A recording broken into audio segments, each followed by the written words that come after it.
My dad's new girlfriend makes him forget and neglect me, so I told her what a disgusting piece of trash she was, and he kicked me out. When I, 17F, was 11 years old, my mom passed away in a terrible car accident. Before then, she and my dad, 44M, would spend a lot of time with my sister, 13F, and me, and we used to go hiking every other weekend.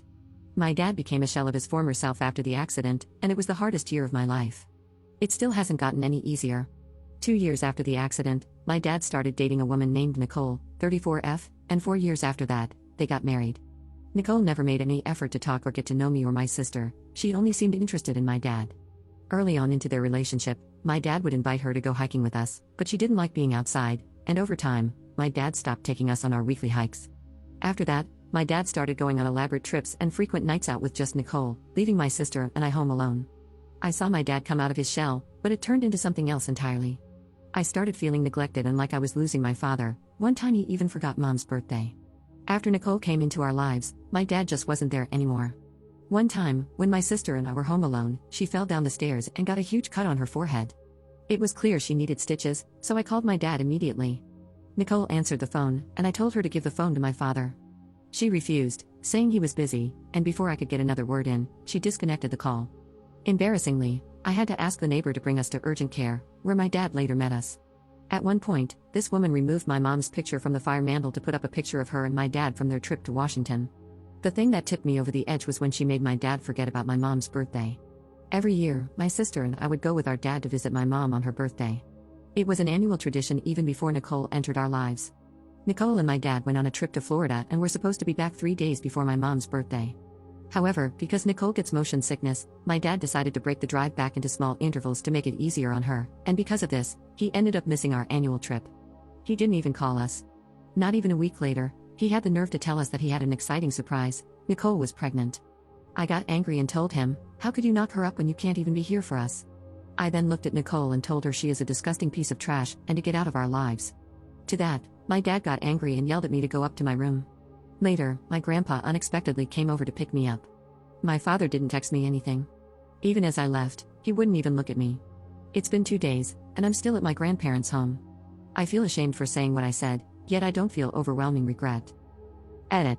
I didn't touch on this before, but I am currently living with my paternal grandparents. They live closer to us than my maternal side grandpa. I've tried talking to my paternal grandparents too, but it was also a very wishy-washy conversation. Not to say it didn't help at times, but it's clear that they were justifying my dad's actions at every chance rather than hearing me out.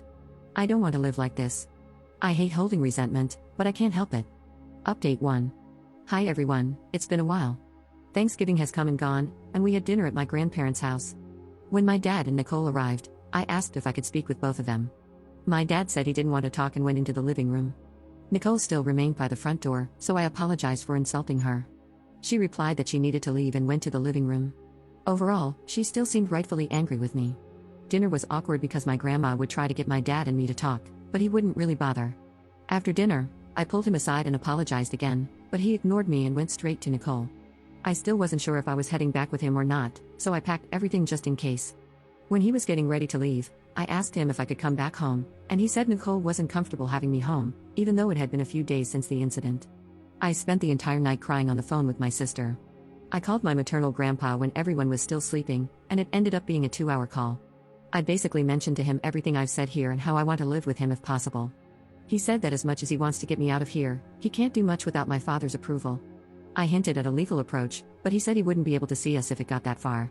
After having the call with my maternal grandpa, he reached out to my paternal grandparents a couple of days later to discuss my situation. I overheard the conversation between them, and my maternal grandpa expressed concern about me, especially my mental state, and asked my paternal grandparents if they were willing to talk to my dad about putting me in therapy. My grandparents said they'd be willing to take me to their church's mental support group or talk with their faith leader who specializes in grief counseling. My grandpa pushed back on the idea and mentioned the need for more professional help, but they were not receptive to the idea. All three of them also had a heated conversation about my living arrangement. My grandpa said it was ridiculous for a grown man to throw out his daughter, and it was shameful that my paternal grandparents were not adamant about helping me get back home. That's all I heard regarding the conversation.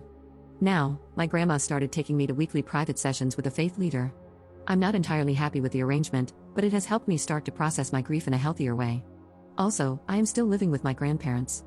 I apologized over and over through text to my dad and through my grandparents, but he has not responded. My maternal grandpa has called my dad many times, but my dad blocked him.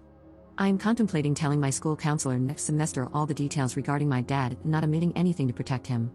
I also wasn't invited to my dad and Nicole's Christmas dinner, which hurt, but I'm starting to not care about having a relationship with my dad.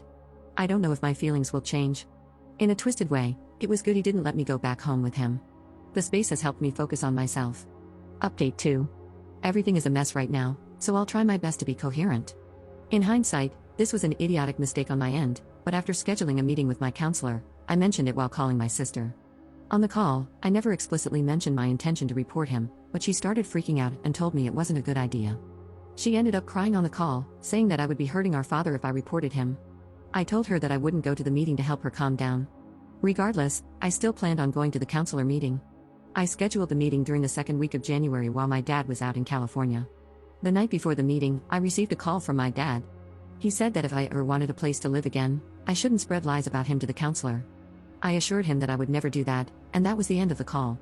This was the first time I had spoken to him in days, and I never gave any indication of reporting him. I realized my sister must have said something, so I called her to talk. I asked her why she would tell him something like this, and she said that he called her to ask what I was doing. She slipped up and told him that I was planning to meet with the counselor. I still ended up going to the counselor meeting, and I told him everything that was going on. I asked the counselor not to notify my dad about the meeting, and he said he wouldn't. At the very end, the counselor gave me a couple pamphlets for mental health support and said he would follow up with me. He also dodged my questions regarding what would happen from then on. A day later, right after I got home from school, my paternal grandpa called me over and said he wanted to talk. He told me that the school had called my dad to set up a meeting with the counselor. He started to yell and get angry with me, saying that if I pulled his crap, they'll take my sister and the baby away. He also said that I wasn't raised to lie and continued to reprimand me. I never thought my grandpa was capable of being this way, but it scared me how angry he got. I also got grounded, so I'm not allowed to drive or visit friends for a couple of weeks. I don't know exactly what went down in the meeting between the counselor and my dad, but from what I can gather from my grandpa, there was a police officer present in the meeting, and they will be conducting a wellness check. Also, my dad denied everything that I told the counselor and chalked it up to me being spiteful because I lost my mom. I wasn't in a good mental state afterward, and I still am not. Recently, all I can do now to pass the time is call my friend and ask her to stay on the phone with me, otherwise I'm just rotting in my room. As a punishment, my grandma stopped taking me to the faith leader, so that's my current situation.